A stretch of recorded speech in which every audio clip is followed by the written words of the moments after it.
tried to keep their routine, pretty constant, and they've responded, pretty well, to that. And I think it's critical that in games like this, that from this time on, even though we do have, practice tomorrow and we will get some reps, that the mental practice and the focus and the preparation are really important in terms of being able to play well and being ready to play when the game comes. Your attitude is pretty much a choice. You create your own world by how you see it. You can focus on fear and frustration, or you can focus on opportunity, confidence, ability to earn solutions to issues and problems that will give you a better chance to be successful. And that's certainly the way that we want to sort of attack the challenge that we have against a very good team. I'm sure this will be a great atmosphere and a great opportunity, and why a lot of guys came to Alabama to play in games like this. And we've had several 1-2 games in the past, and they've all been really games that great competitors really enjoy playing in. I think that Jesse has been one of our most consistent players up front in terms of doing the things that we're asking him to do. He's a very conscientious guy. He's smart. He's bright. I think the thing that probably surprised me the most is we saw a lot of talent and ability in a big guy that can move and had some really good athletic ability, but hadn't played as much football as maybe some other guys, and maybe wasn't quite as instinctive. But because he was smart and conscientious, the progress that he made from spring practices this season was phenomenal. And he's continued to make that improvement throughout the year and do a really good job.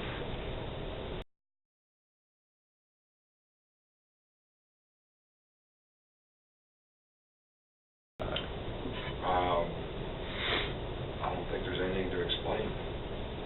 We don't need to explain. Steve started all year long. McCullough started in the last game. Both guys are practicing now, and they're competing. And we'll play the best player, which I think is my obligation, our obligation as coaches to our team to play the best players.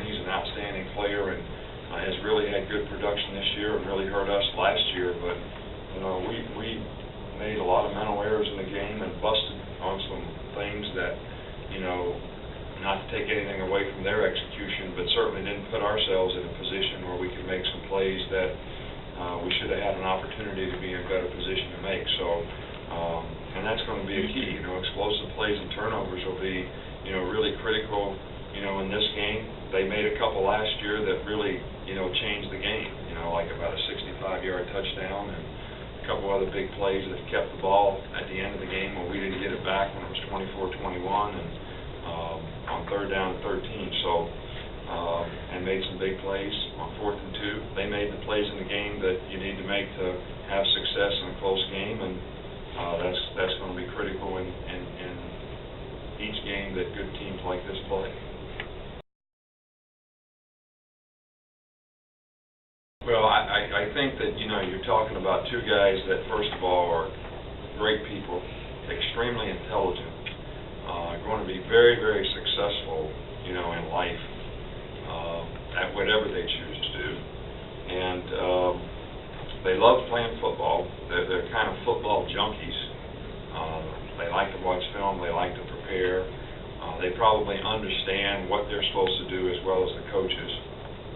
And their communication and ability to make calls and really helps the other players, tremendously.